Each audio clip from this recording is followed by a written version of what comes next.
الحمد لله رب العالمين والصلاة والسلام على سيد المرسلين محمد بن عبد الله الأمين وعلى آله الطيبين وأصحابه الغر الميامين ما اتصلت عين بنظر وبعت أذن بخبر وسلم تسليما كثيرا كثيرا أما بعد. الحمدللہ 15ویں پارے تک کا خلاصہ پیش کر دیا گیا ہے اور آج پارہ نمبر 16 کا خلاصہ پیش کرنا ہے. سورۃ الکہف ہی ابھی چل رہی ہے اور اس کے متعلق آپ کو میں نے کل بتایا تھا کہ مشرکین نے 3 سوالات اللہ کے رسول صلی اللہ علیہ وسلم سے کیے تھے یہودیوں سے پوچھ کر. سب سے پہلا سوال تھا کہ روح کیا ہے، روح کے بارے میں بتائیں، جس کا ذکر سورہ بنی اسرائیل میں گزر چکا ہے، کل ہی گزرا ہے. اس کے بعد دوسرا سوال تھا کہ اصحاب الکہف کون ہیں، کہف والے کون ہیں، غار والے کون ہیں، ان کے بارے میں بتائیں، تو اس کا بھی ذکر گزر گیا کل. اور جو تیسرا سوال تھا کہ یہ ذوالقرنین کون ہیں، ان کے بارے میں بتائے، تو اللہ کے رسول صلی اللہ علیہ وسلم پر ان کے متعلق بھی وحی نازل ہوئی اور آپ صلی اللہ علیہ وسلم نے جواب دیا. تو سوال پوچھنے کا اصل مقصد یہ تھا کہ آپ صلی اللہ علیہ وسلم کو وہ لاجواب کر سکے، آپ صلی اللہ علیہ وسلم کو پریشان کر سکے کہ بھئی ان کے پاس جواب نہیں ہے. لیکن ظاہر ہے آپ صلی اللہ علیہ وسلم کی تائید اللہ رب العالمین کرتے تھے وحی کے ذریعے. تو ذوالقرنین کے متعلق اللہ تعالیٰ نے فرمایا وَيَسْأَلُونَكَ عَنْ ذِي الْقَرْنَيْنِ قُلْ سَأَتْلُو عَلَيْكُمْ مِنْهُ ذِكْرًا. اچھا، یہ ذوالقرنین کون تھے، یہ نبی تھے یا نہیں تھے، اس میں علماء کے درمیان اختلاف ہے، لیکن بہرحال جو زیادہ راجح قول ہے، بیٹر اوپینین ہے، وہ یہی ہے کہ وہ نبی نہیں تھے بلکہ ایک نیک دیندار آدمی تھے، بادشاہ تھے.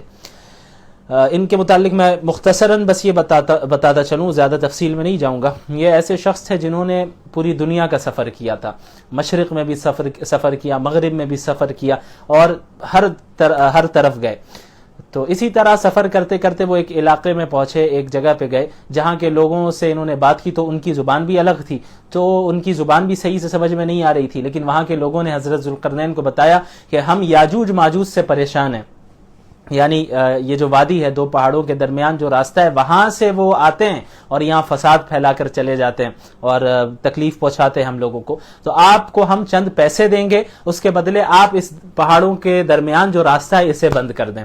تو حضرت ذوالقرنین ان سے کہتے ہیں کہ مجھے پیسے کی ضرورت نہیں، اللہ نے مجھے جو دیا ہے وہ بہتر ہے، تم مجھے افرادی طور پر میری مدد کرو، جسمانی قوت کے ساتھ تم میری مدد کرو، میں تمہارے لیے یہ کام کر دوں گا. تو پھر حضرت ذوالقرنین نے دونوں پہاڑوں کے درمیان جو راستہ تھا اس کو لوہے کے تختوں سے اور پگھلے ہوئے سیسے کے ذریعے مضبوطی کے ساتھ اسے اس دیوار بنا دی اور اسے بند کر دیا تاکہ یاجوج ماجوج وہاں سے نکل نہ پائے. بہرحال پھر جب اللہ کا حکم ہوگا تو یاجوج ماجوج دوبارہ باہر آئیں گے. یاجوج ماجوج کوئی جانور نہیں ہے، انسانوں کی ہی نسل ہے. بہرحال اس پر کبھی انشاءاللہ تفصیل سے قیامت کی نشانیاں جو لائیو اسٹریم بھی ہوتی ہے ہماری، اور جو پلے لسٹ ہے آپ یوٹیوب میں جائیں سائنس آف قیامہ کے نام سے، تو اس میں جو ہم لوگوں کی سیریز چل رہی ہے وہ ابھی رک گئی ہے کسی وجہ سے، اس کو انشاءاللہ کنٹینیو کریں گے رمضان کے بعد. اس کے بعد اللہ تعالیٰ نے قیامت کی ہولناکی کا ذکر کیا ہے آیت نمبر 99 میں وَتَرَكْنَا بَعْضَهُمْ يَوْمَئِذٍ يَمُوجُ فِي بَعْضٍ وَنُفِخَ فِي الصُّورِ فَجَمَعْنَاهُمْ جَمْعًا. کہ قیامت کے دن سور جب پھونکا جائے گا تو اس وقت قیامت کی ہولناکی کی وجہ سے لوگ ایک دوسرے پر چڑھے جا رہے ہوں گے، ایک دوسرے سے ٹکرا رہے ہوں گے، بدحواسی کے عالم میں ایسا معاملہ ہوگا، اتنا خوف طاری ہو جائے گا کہ سب ایک دوسرے سے ٹکرا رہے ہوں گے. اللہ نے اس کا ذکر کیا. اور پھر اللہ تعالیٰ نے آیت نمبر 109 میں اپنی صفات کا اور اپنے کمالات کا ذکر کیا کہ قُلْ لَوْ كَانَ الْبَحْرُ مِدَادًا لِكَلِمَاتِ رَبِّي لَنَفِدَ الْبَحْرُ قَبْلَ أَن تَنْفَدَ كَلِمَاتُ رَبِّي وَلَوْ جِئْنَا بِمِثْلِهِ مَدَدًا. کہ اللہ کی جو قدرت ہے، اللہ کی جو صفات ہے، اللہ کی جو کمالات ہیں وہ ان لمیٹڈ ہیں. یعنی اگر آپ تمام سمندر کو تمام اوشنز کو انک بنا لیں اور اس کے ذریعے سے آپ اللہ کے کمالات کو، صفات کو، اللہ کی قدرت کو لکھنے لگے تو وہ پانی کم پڑ جائے، وہ انک کم پڑ جائے اور سارے سمندر خشک ہو جائے، لیکن اللہ کے کمالات تب بھی باقی رہیں گے، ختم نہیں ہوں گے. اس کے بعد اخیر میں اللہ کے نبی صلی اللہ علیہ وسلم کو کہا گیا کہ آپ کہہ دیجئے کہ آپ بھی میں بھی تمہاری طرح ایک انسان ہوں، بس فرق یہ ہے کہ میرے اوپر وحی نازل ہوتی ہے. قل انما انا بشر مثلکم یوحی الی انما الہکم الہ واحد. کہ تمہارا ایک خدا ہے، بس اس کی اطاعت کرو، اسے مانو. فمن کان یرجو لقاء ربی. تو اب جو کوئی مومن ہے، اللہ سے ملاقات کی وہ امید رکھتا ہے اور یقین رکھتا ہے، اسے چاہیے کہ فلیعمل عملا صالحا، کہ نیک اعمال کرتا رہے کنسسٹنسی کے ساتھ، ولا یشرک بعبادت ربہ احدا، اور عبادت میں اللہ رب العالمین کی عبادت میں کسی اور کو شریک نہ ٹھہرائے، شرک نہ کرے، یعنی ایمان بھی صحیح ہو اس کا، عقائد بھی اس کے صحیح ہو، اور جو اعمال ہوں وہ بھی شریعت کے مطابق ہو اور اچھی نیت کے ساتھ ہو، تو ایسا شخص انشاءاللہ کامیاب ہوگا۔ اس کے بعد سورہ مریم کی ابتدا ہوتی ہے۔ اس صورت میں حضرت مریم علیہ السلام کے متعلق ذکر کیا گیا ہے، تو جو اس کا مرکزی مضمون ہے اس صورت کا حضرت مریم علیہ السلام اور حضرت عیسیٰ علیہ السلام ہے، اس وجہ سے اس صورت کو سورہ مریم کہتے ہیں۔ شروع میں حضرت زکریا علیہ السلام کا ذکر ہے، اذ نادى ربه نداء خفیا، کہ حضرت زکریا علیہ السلام جب بوڑھے ہو گئے تو انہوں نے آہستہ آہستہ سے اللہ سے دعا مانگی کہ یا اللہ مجھے ایک بیٹا نصیب فرما، اولاد عطا کر، تو اللہ تعالیٰ نے ان کی دعا کو اس وقت قبول کیا، حالانکہ وہ بوڑھے ہو گئے، ان کی بیوی بانجھ تھی، اس کے باوجود اللہ تعالیٰ نے انہیں اولاد سے نوازا، بیٹے سے نوازا، جس کا نام اللہ تعالیٰ نے رکھا کہ بغلام انا نبشرک بغلام اسمہ یحییٰ لم نجعل لہ من قبل سمیہ، کہ ہم آپ کو ایک بیٹے کی خوشخبری دے رہے ہیں جس کا نام یحییٰ ہوگا، اور اس یحییٰ نام کا پہلے کوئی پیدا نہیں ہوا، یعنی حضرت یحییٰ ہی پہلے وہ شخص ہے جن کا نام یحییٰ رکھا گیا، ان سے پہلے یحییٰ کسی کا نام نہیں رکھا گیا، اور یہ ایسے نبی ہے جن کا نام اللہ تعالیٰ نے خود رکھا۔ تو حضرت زکریا علیہ السلام نے اسباب کو ملحوظ رکھتے ہوئے اللہ تعالیٰ سے پوچھا کہ یا اللہ یہ کیسے ممکن ہے، حالانکہ میں بوڑھا بھی ہو گیا اور جو میری بیوی ہے بانجھ ہے، لیکن اللہ تعالیٰ نے فرمایا کہ ہم اسباب کے پابند نہیں ہیں، ہم بغیر اسباب کے ساری چیزوں کو پیدا کرنے پر قادر ہیں۔ اس کے بعد حضرت یحییٰ علیہ السلام کا ذکر ہے کہ اللہ تعالیٰ نے انہیں ایسا بیٹا عطا فرمایا جو بہت عقل مند بھی تھے، پاکیزہ بھی تھے، متقی بھی تھے، اور والدین کی خدمت کرنے والے تھے۔ اس کے بعد آیت نمبر 16 سے حضرت مریم علیہ السلام کا قصہ شروع ہوتا ہے، وَاذْكُرْ فِي الْكِتَابِ مَرْيَمَ إِذِ انْتَبَذَتْ مِنْ أَهْلِهَا مَكَانًا شَرْقِيًّا، یہاں حضرت عیسیٰ علیہ السلام اور حضرت مریم علیہ السلام کے بارے میں ذکر کیا گیا ہے، اور جو عیسائیوں کا غلط نظریہ ہے اور یہودیوں کا بھی جو غلط نظریہ تھا اور عیسائیوں کا بھی جو عقیدہ تھا اس کی بھی تردید کی اللہ تعالیٰ نے۔ ہوا یہ کہ حضرت مریم علیہ السلام جب 13 سال کی تھی، بعض علماء کی رائے کے اعتبار سے 15 سال، 13 یا 15 سال، اس وقت حضرت جبریل علیہ السلام ان کے سامنے ایک خوبصورت مرد کی شکل میں آتے ہیں، تو جیسے ہی حضرت مریم کے سامنے وہ آتے ہیں تو وہ پردے کا اہتمام کرتی ہیں اور کہتی ہیں کہ تم دور ہو جاؤ، لیکن وہ کہتے ہیں کہ میں انسان نہیں ہوں بلکہ میں اللہ کی جانب سے بھیجا ہوا میسنجر ہوں، یعنی جو پیغام آپ تک پہنچانا ہے، اور وہ یہ ہے کہ اللہ تعالیٰ آپ کو بیٹے سے نوازے گا۔ تو انہوں نے بھی کہا کہ ایسا کیسے ہو سکتا ہے، میری تو شادی بھی نہیں ہوئی اور میں کوئی بے حیا عورت بھی نہیں ہوں، میں تو پاک دامن عورت ہوں، میں کوئی غلط کام بھی نہیں کرتی، تو ایسا کیسے ہوگا؟ تو حضرت جبریل کہتے ہیں علیہ السلام کہ اللہ تعالیٰ نے کہا کہ ایسا ہوگا، اللہ اس پر قادر ہے، اور آپ سے جو بیٹا پیدا ہوگا اسے اللہ تعالیٰ نشانی بنانے والا ہے تمام لوگوں کے لیے۔ تو حضرت مریم علیہ السلام کے گریبان میں حضرت جبریل پھونک مارتے ہیں اور پھر اس پھونک سے حمل ٹھہر گیا۔ اس کے بعد کیا ہوا کہ جب حضرت عیسیٰ علیہ السلام کی ولادت ہو جاتی ہے تو حضرت مریم علیہ السلام کو کہا جاتا ہے کہ جب آپ اپنی قوم کے پاس جائے اور لوگ آپ کو کہیں کہ آپ پر تہمت لگائے، الزام لگائے، تو بس آپ بچے کی طرف اشارہ کر دیجیے گا۔ تو ایسا ہی ہوا کہ جب حضرت مریم علیہ السلام حضرت عیسیٰ کو لے کر ان کی ولادت کے بعد ان کو لے کر قوم کے پاس آتی ہیں تو پھر قوم نے اعتراضات شروع کر دیے کہ بھئی ایسا کیسے ہو گیا، تمہاری تو شادی بھی نہیں ہوئی تھی، تو بہتان لگانے لگے، الزام لگانے لگے، تہمت لگانے لگے۔ جس طرح ہمیشہ یہ رہا ہے، متکبرین کا طریقہ رہا ہے، اللہ کے نافرمانوں کا طریقہ رہا ہے کہ فوراً تہمت لگاتے ہیں، فوراً الزامات لگاتے ہیں، تبصرے کرتے ہیں، چیمگوئیاں کرتے ہیں، ایک دوسرے سے جو ہے باتیں کرتے ہیں، بیک بائٹنگ کرتے ہیں، تو یہ رہا ہے طریقہ۔ تو اسی طرح یہ رہا، تو حضرت مریم علیہ السلام نے حضرت عیسیٰ کی طرف اشارہ کیا، تو قوم نے کہا کہ بھئی یہ بچہ ہم اس سے کیسے پوچھے، یہ تو ابھی پیدا ہوا ہے، اس سے ہم کیسے پوچھ سکتے ہیں، اس سے کیسے ہم بات کر سکتے ہیں؟ تو اللہ تعالیٰ حضرت عیسیٰ علیہ السلام کو قوت گویائی دیتا ہے اس وقت جب وہ چھوٹے ہیں، بچے ہیں، دودھ پیتے بچے، اس وقت وہ کہتے ہیں قال انی عبد اللہ، کہ میں اللہ کا بندہ ہوں، آتانی الکتاب وجعلنی نبی، اللہ مجھے کتاب دینے والا ہے، مجھے نبی بنانے والا ہے، مجھے نماز کا حکم دینے والا ہے، زکوٰۃ کا حکم دینے والا ہے، اور اللہ تعالیٰ نے مجھے اپنی ماں کے ساتھ فرما برداری کرنے کا بھی حکم دیا ہے۔ بہرحال اس کے بعد اس کے ذریعے سے چونکہ ان کی تردید مقصود ہے، عیسیٰ علیہ السلام کے جو نام نہاد ماننے والے کرسچنز ہیں ان کی تردید ہے کہ وہ کہتے ہیں کہ الیاذ باللہ حضرت عیسیٰ بیٹا ہے اللہ کے. تو اللہ تعالیٰ نے فرمایا کہ اللہ کی ذات اس چیز سے پاک ہے کہ وہ کسی کو بیٹا بنائے.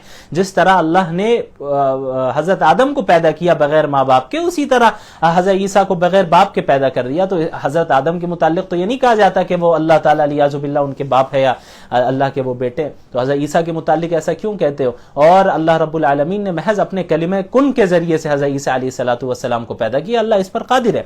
اس کے بعد آیت نمبر 41 سے حضرت ابراہیم علیہ الصلوۃ والسلام کا ذکر ہے. وَاذْكُرْ فِي الْكِتَابِ ابراہیم انہ کان صدیقا نبیا. یہاں سے کئی انبیاء کا ذکر ہے جن میں سب سے پہلے امام الموحدین حضرت ابراہیم علیہ الصلوۃ والسلام کا ذکر ہے کہ انہوں نے اپنے والد کو دعوت دی, توحید کی طرف دعوت دی, توحید کی طرف انہیں بلایا, لیکن ان کے والد نے ریجیکٹ کیا اور کہا کہ ہم اگر تم نہیں رکو گے ابراہیم تو تم پر میں پتھر برساؤں گا. جو حضرت ابراہیم کہتے ہیں کہ میں آپ کے لیے اللہ سے بخشش کی دعا کروں گا. اس وقت حضرت ابراہیم کو معلوم نہیں تھا کہ ان کے والد کے مقدر میں ہدایت نہیں ہے, لیکن جب انہیں معلوم ہوا تو انہوں نے مغفرت کی دعا مانگنا ترک کر دیا. کیوں؟ کیونکہ مشرکین کے لیے مغفرت کی دعا نہیں کی جا سکتی.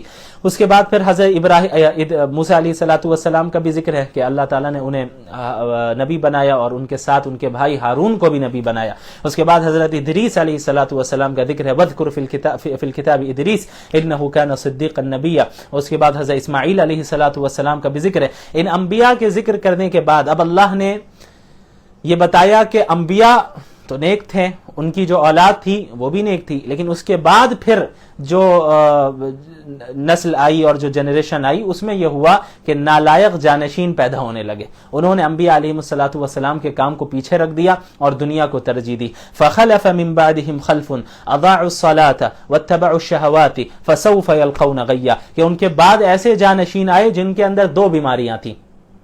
اضاعوا الصلاة, نماز کو ضائع کرتے تھے, نماز کی پابندی نہیں کیا کرتے تھے. واتبعوا الشہوات, اور اپنے ڈیزائرز کو فالو کیا کرتے تھے. تو معلوم ہوا کہ یہ جو نالائق جانشین ہوتے ہیں, جو جانشین بننے کے لائق نہیں ہوتے ہیں اور مستحق نہیں ہوتے ہیں لیکن بن جاتے ہیں, ان کے اندر دو سب سے بڑی بیماری ہوتی ہے. ایک نماز کو ترک کرنا, نماز کو ضائع کرنا, اور دوسرا ڈیزائرز کو, شہوات کو فالو کرنا. اس کے بعد آیت نمبر 71 میں پل صراط کا ذکر ہے. وَإِن مِّنكُمْ إِلَّا وَارِدُهَا كَانَ عَلَى رَبِّكَ حَتْمًا مَقْضِيًّا. میدان محشر اور جنت کے درمیان جہنم ہے, اس کے اوپر ایک پل ہے جہاں سے ہر انسان کو گزرنا ہے. وَإِن مِّنكُمْ إِلَّا وَارِدُهَا, تم میں سے ہر ایک کو اس سے گزرنا ہے. تو جو گنہگار ہوگا, جو کافر ہوگا, وہ کٹ کٹ کر نیچے گرتا چلا جائے گا, اور وہ مومن بھی جو گنہگار ہوگا اور جس کو اللہ نے ابھی معاف نہیں کیا ہوگا وہ بھی گر جائے گا اس پل سے نیچے جہنم, جنت نہیں پہنچ پائے گا. اور پھر سزا کاٹنے کے بعد کئی سالوں کے بعد یا جب بھی اللہ مغفرت فرمائے پھر وہ جنت میں جائے گا. اور جو نیک ہوں گے, متقین ہوں گے, انبیاء ہوں گے, صلحاء ہوں گے, شہداء ہوں گے, وہ آسانی کے ساتھ وہاں سے گزر جائیں گے. تو ایک حکمت بہت بڑی یہ بھی ہے جنتیوں کو بھی وہاں سے گزارنے کی کہ وہ جہنم کو دیکھتے ہوئے جائیں گے. تو جب جہنم کو وہ اپنی آنکھوں سے دیکھیں گے, اس کے بعد جب جنت میں انٹر ہو رہے ہوں گے تو جنت کی قدر اور زیادہ ان کے یہاں بڑھ جائے گی. اس کے بعد سورہ طٰہٰ کی ابتدا ہوتی ہے.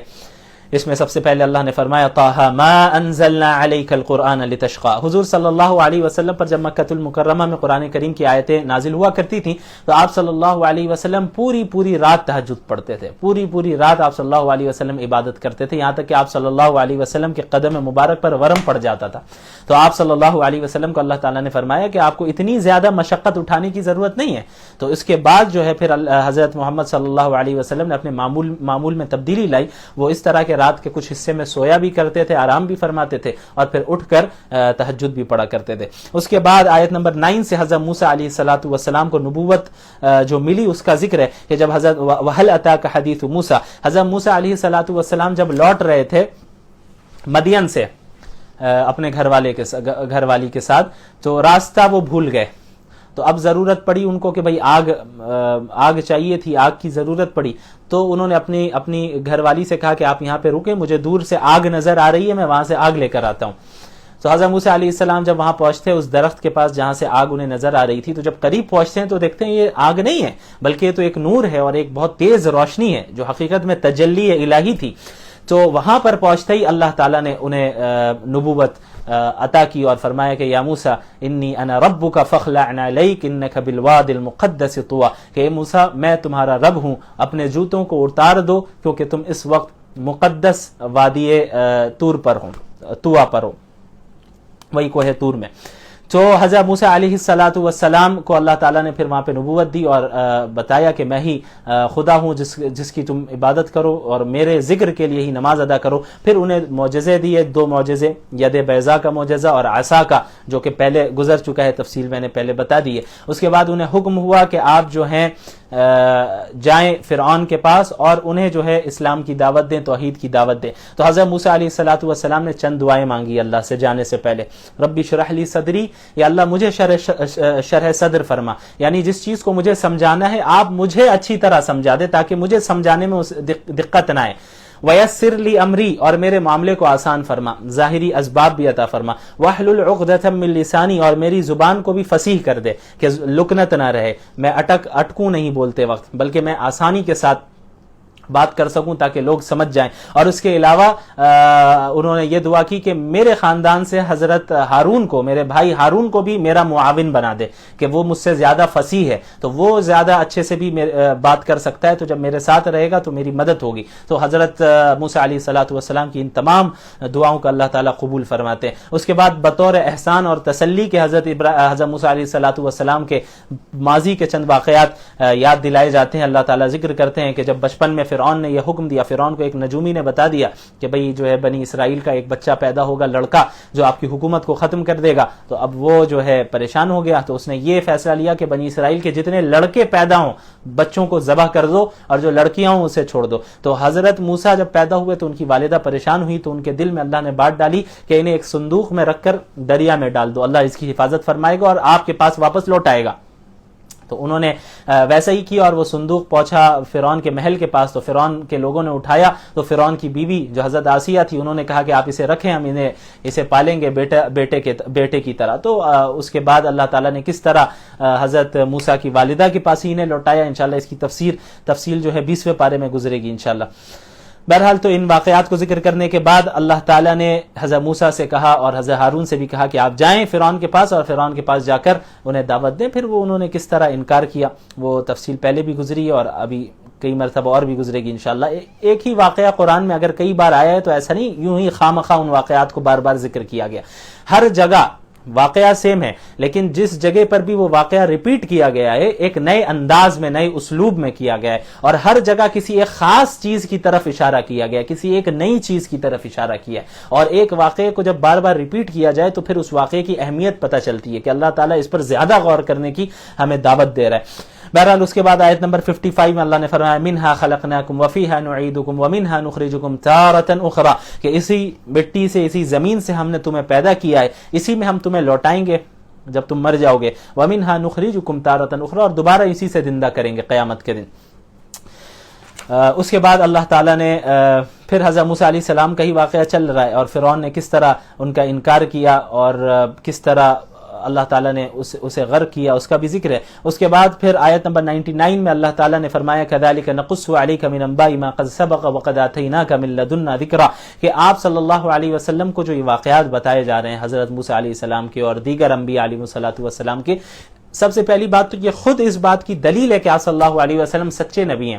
آپ صلی اللہ علیہ وسلم کسی چیز کو دیکھ کر پڑھنا نہیں جانتے تھے, انہوں نے کوئی کتاب پڑھی نہیں, انہوں نے کسی کتاب کو لکھا نہیں, انہوں نے باضابطہ کسی انسان سے تعلیم حاصل نہیں کی. اس کے باوجود حضرت موسیٰ علیہ السلام اور دیگر انبیاء کے واقعات کو اتنی تفصیل کے ساتھ بتانا, ڈیٹیل کے ساتھ بتانا اور بالکل درست بتانا, یہ اس بات کی دلیل ہے کہ یہ اللہ کے نبی صلی اللہ علیہ وسلم سچے رسول ہیں اللہ کی طرف سے.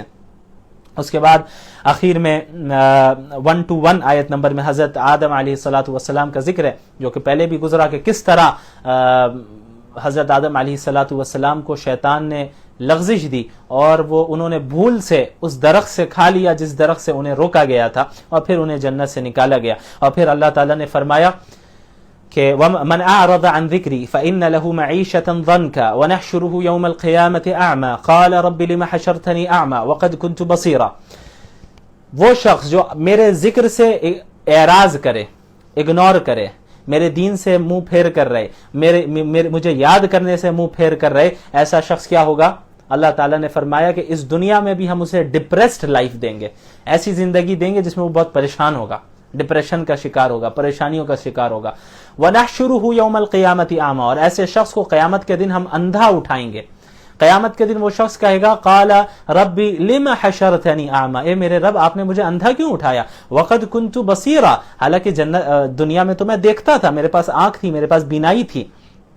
قال كذلك اتتك آیاتنا فنسیتها وكذلك اليوم تنسى، کہ وہ اس لیے کہ اسی طرح میری آیتیں تمہارے پاس دنیا میں آئی تھی، میری نشانیاں تمہارے پاس دنیا میں آئی تھی، ہمارے انبیاء تمہارے پاس آئے، قرآن کریم تمہارے پاس آیا، لیکن تم نے ان آیتوں کو بھلا دیا، ان آیتوں کو جھٹلا دیا، تم نے ان آیتوں کو اپنے پیچھے چھوڑ دیا، بھول گئے. تو ٹھیک اسی طرح آج تم بھی بھلا دیے جاؤ گے، تمہاری کوئی پکار، کوئی دعا کچھ قابل قبول نہیں ہونے والی. جہنم میں جہاں پڑے رہو گے، کہیں بھی پڑے رہو، تم سے کوئی آج پوچھنے والا نہیں رہے گا. اس کے بعد آیت نمبر 130 میں اللہ نے پانچوں نمازوں کے اوقات کا ذکر کیا. وَسَبِّحْ بِحَمْدِ رَبِّكَ قَبْلَ طُلُوعِ الشَّمْسِ وَقَبْلَ غُرُوبِهَا وَمِنْ آنَاءِ اللَّيْلِ فَسَبِّحْ وَأَطْرَافَ النَّهَارِ لَعَلَّكَ تَرْضَىٰ.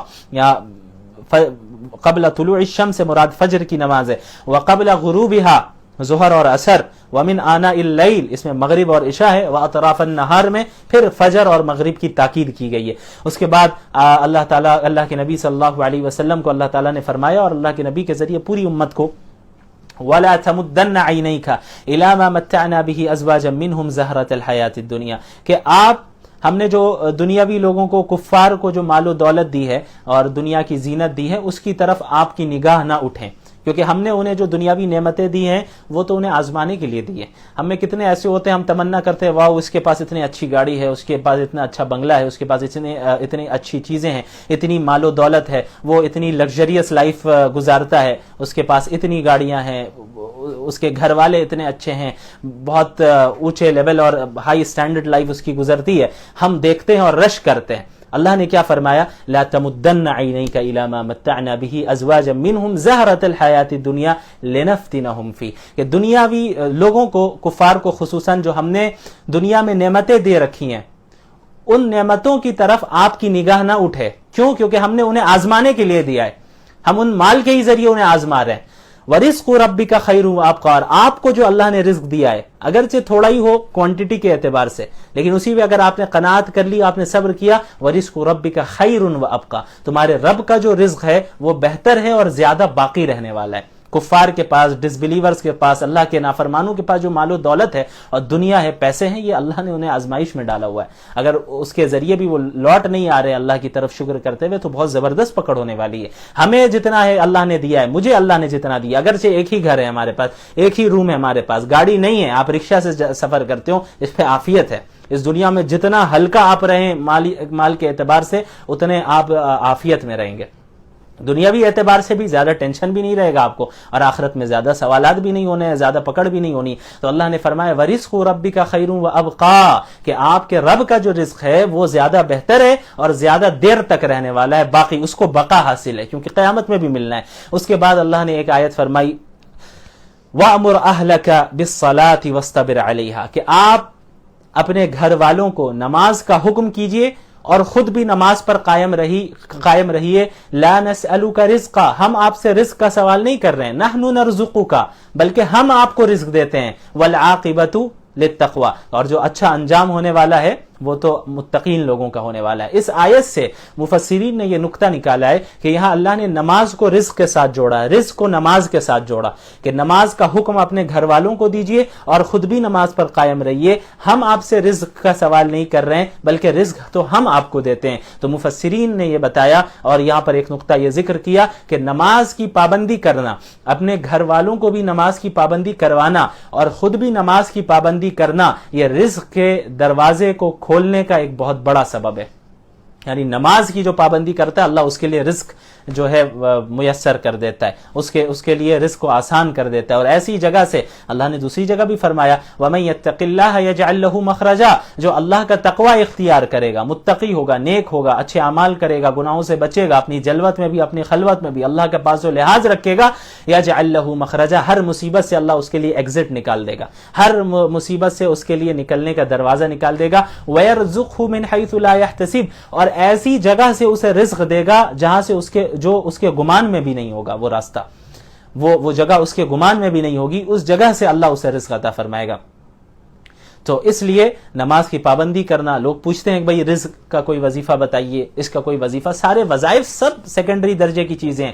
جو فرائض ہیں پہلے اس کی پابندی کیجیے. ہم نماز نہیں پڑھتے اور استغفر اللہ اللہ اللہ اللہ کرتے رہے تو پھر اس کا وہ فائدہ نہیں ہونے والا ہے جو جس فائدے کے لیے آپ پڑھ رہے ہیں ان اذکار و وظائف کو. پہلے تو فرائض کی پابندی ہیں, پہلے تو آپ نماز کی پابند ہوئیے, آپ روزوں کی پابندی کیجیے, جو آپ کے اوپر حقوق ہیں دوسروں کے انہیں ادا کیجیے. آپ ان چیزوں کی جب پابندی کر رہے ہیں آپ, تو اب سیکنڈری درجے کی چیز یہ ہے کہ اب آپ وظائف بھی کیجیے, استغفار کریں, تسبیحات پڑھیں اور دیگر جو بھی اوراد وظائف احادیث سے ثابت ہے, قرآن سے ثابت ہے یا سلف صالحین سے ثابت ہے, ان کو آپ کریں. لیکن فرائضی کی پابندی نہیں ہے اور پھر جو ہے ہم دعا میں لگے ہوئے ہیں کہ اللہ دعا قبول فرما دے, تو یہ تو بے وقوفی ہے, یہ حماقت ہے. اس سے بڑی حماقت اور کچھ نہیں ہو سکتی.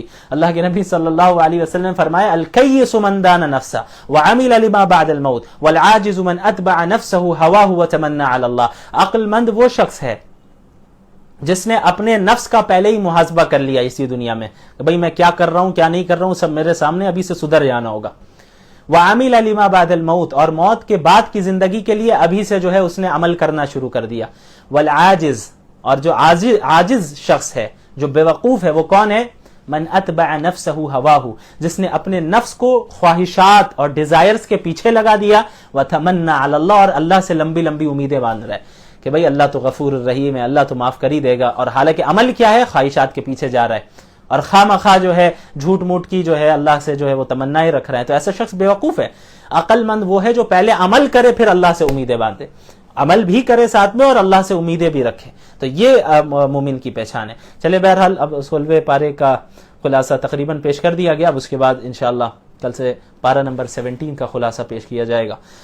جزاکم اللہ خیرا وآخر دعوانا الحمدللہ رب العالمین.